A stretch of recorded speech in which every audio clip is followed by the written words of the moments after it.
All right, guys, what's going on? Here I am in paradise. So, I hope you guys are doing well. So, basically, came on this trip with Jen. You met Jen briefly a few times in my videos. She's fun. She's just full of life. Unfortunately, last night we had some drama. I really came on this trip to really assess, like, is this gonna work? Is this just a fantasy? Is this somebody that I could actually align to for life? And I have to weigh all those. There's yellow flags. There's some reddish yellow flags. If I'm now just in all protection to who I'm with, there's some things there that we don't align on. And but I've been using this almost as like a case study to understand her, understand women, understand myself. Like, this has been immaculate for understanding myself and understanding my process and learning when to step back and learning when to move into the situation to be able to be there for her, empathize or listen, and then not over explain things. I tend to over explain, as you know, in these videos sometimes. That's my personality type, because I hate being misunderstood. It's probably my codependency. It's probably a trauma response some way. I don't know. I think in culture it's so easy to immediately rush to calling somebody else narcissistic, and that's overused. However, we all do have some narcissistic traits. I myself probably do.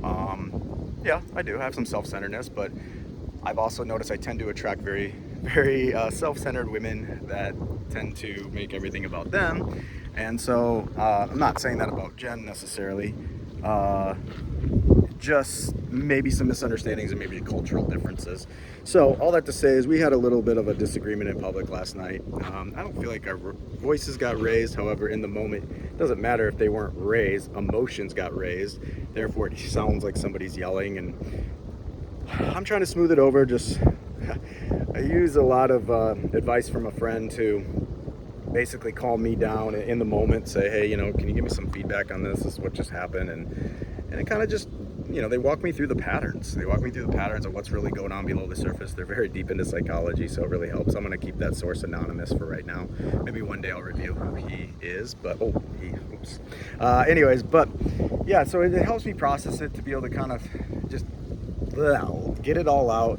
And then can you cut through the noise? What is happening for her? What's happening for me? What's my response to it? And then learning how I should respond. Or maybe I should wait on it. Maybe I should empathize. Maybe I should just listen. Maybe I should actually put my foot down and speak my truth, but in a gentle, firm way, but leadership way. So I'm learning a lot about leadership. I'm learning a lot about myself and this relationship. Do I see it being long-term? I mean, I'd like to, but right now we're just so in the infancy stage, 2 months in. I'm big, like, whether we're 2.5 months in, whether we're in that or we've been 2.5 years together, I still want to treat it the same respect, the same admiration, the same connection with each other. And so I'm really big in that relationship piece, but it's also part of my personality to anxious attachment. So why am I telling you all this? Because I want to be real. This is about taking the mask off and just being real with you, okay? Like, I struggle with this. I'm 44 years old, headed into 45 in 10 months or whatever it is now. And, I mess up on this. I mess up on this sometimes, but I also feel like I've grown so much from this. And I'm using these little tiffs and disagreements and misunderstandings as info into myself, into why I'm doing this, into my coping mechanisms or my trauma responses, my dealing with somebody who's more avoidant versus me who wants to rush in to fix it. And the anxious attachment is what I have. I tend to want to I'm anxious all the time. If they really, if they move a little bit, I can feel it. I think avoidance can too, but I think we have a different response time in that. Sometimes there's more stubbornness versus let's fix it right away, and you can't do that with somebody who needs their space. So that's where I'm at right now in my relationship. I'm not gonna bash her. I do truly love her as a person. I want to be in love with her. I could very easily fall in love with her. I have dropped the L word a little bit, but it was kind of maybe not the right, I don't know, just it's not solidified yet, type of thing. It's one of those things I really truly care, and I want the best for both of us. But I'm just getting this out for you guys so I can walk you through kind of the biggest thing. I think the takeaway from this is relationships are going to have their challenges, and you can learn a lot about that person if that's right for you, or you need to eject from it, if it's worth the squeeze or not, if it's a deal breaker or not. You know, do they bring you closer to God? Are you the real version of yourself? Do you feel like you're a better person because of them? Do they inspire you? Do they encourage you? Those are all really good questions to ask yourself to see if you're in the right relationship. And so I'm still in the evaluation phase. You know, it should be no drama on vacation. Unfortunately, there is a little drama on vacation. I'm still in the middle of it.